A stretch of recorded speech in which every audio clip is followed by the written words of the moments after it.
Hi மக்களே, welcome to Charlin's cooking and baking. இன்றைக்கி வந்து நண்டு ரசம் செய்ய போகிறோம்.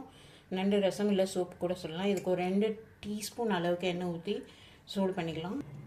எண்ணெய் சூடானதும் கருவேப்பிலை தாளித்து, இது பார்த்திங்கன்னா ஒரு 10 பல்லு பூண்டு, ஒரு 2 இன்ச் அளவுக்கு இஞ்சி இந்த மாதிரி உரித்து தட்டி வச்சுருக்கேன், அதை சேர்த்துக்கலாம். இது நல்லா வதங்கிடுச்சு. இதோட ராஸ்மெல் போகிட்ட பிறகு ஒரு 10 சின்ன வெங்காயத்தை இது மாதிரி உரித்து தட்டி வச்சுருக்கேன், அதையும் சேர்த்துக்கலாம். அதையும் சேர்த்து நல்லா வதக்கிக்கலாம்.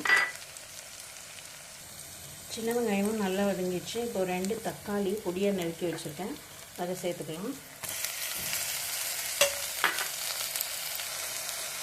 உப்பு சேர்த்து வைக்கலாம், எனக்கு தேவையான உப்பு. இது சேர்த்து நல்லா கிண்டி அடுத்த சிம்மில் வச்சு தக்காளியை நல்லா வதக்கிக்கலாம், கரைஞ்சி போகிற அளவுக்கு. இந்த டிஷ்ஷோட காரத்துக்கு ஒரே ஒரு ஸ்பூன் மிளகாய்த்தூள், ஒரு ஸ்பூன் மட்டும் தனியாத்தூள். இதோட காரம் பார்த்திங்கன்னா மெயினாக மிளகுலேருந்து தான் வரணும், பெப்பர்லேருந்து தான். ஒரு அரை ஸ்பூன் மஞ்சள் சேர்த்து நல்லா வதக்கிக்கலாம். ஒரு 4 நண்டு எடுத்துருக்கேன். இதை வந்து லைட்டாக ஒரு க்ரஷ் பண்ணிக்கலாம், தட்டி எடுத்து அந்த இதோடு சேர்த்துக்கலாம். இதோடு சேர்த்து நல்லா வதக்கிக்கலாம் இந்த நண்டை. இந்த டிஷ்ஷுக்கு தேவையான தண்ணி ஒரு கப் அளவுக்கு சேர்த்துக்கலாம். இந்த சைட் பார்த்திங்கன்னா ஒரு சின்ன லெமன் அளவுக்கு புளியை ஊற வச்சு கரைச்சி எடுத்து வச்சுருக்கேன். இப்போ இது நல்லா கொதிக்க ஆரம்பிச்சிருச்சு. இப்போ வந்து ஒரு 1.5 ஸ்பூன் அளவுக்கு சீரகப்பொடி சேர்த்துக்கலாம். ஒரு 2 ஸ்பூன் அளவுக்கு மிளகு, ஒன்று பாதியமாக க்ரஷ் பண்ணி போட்டிருக்கேன். பார்த்திங்கன்னா இந்த நண்டு நல்லா வெந்துருச்சு. நண்டு எப்படி வெந்துருச்சுன்னு தெரியணும், இந்த கலர் இது மாதிரி ரெட் கலரில் மாறிடும் அந்த ஷெல்ஸு.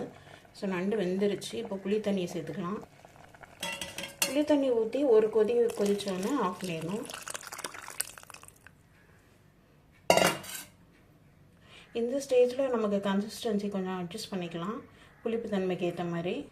இது மாதிரி பபிள்ஸ் கொதிக்க ஆரம்பித்தோன்னே அடுப்பை ஆஃப் பண்ணிடலாம். இதில் திப்பிலி கூட போடலாம். இது வந்து ஆக்சுவலி நல்ல கோல்டுக்கு நல்ல மெடிசன். ஸோ திப்பிலி, மிளகு இதெல்லாம் நிறையா போட்டால் நல்லா சூப்பராக இருக்கும். கடைசி இதில் கொத்தமல்லி சேர்த்துட்றேன். நிறைய கொத்தமல்லி சேர்த்து அடுப்பை ஆஃப் பண்ணிட்டேன். இது ரெடி டு சர்வ். இது அப்படியே குடித்தாலும் சூப்பராக இருக்கும், இல்லை சாதத்தில் ஊற்றி சாப்பிட்டாலும் ரொம்பவே நல்லாயிருக்கும். ட்ரை பண்ணி பாருங்கள். உங்களுக்கு சேனல் பிடிச்சிருந்தா சப்ஸ்கிரைப் பண்ணிக்கோங்க.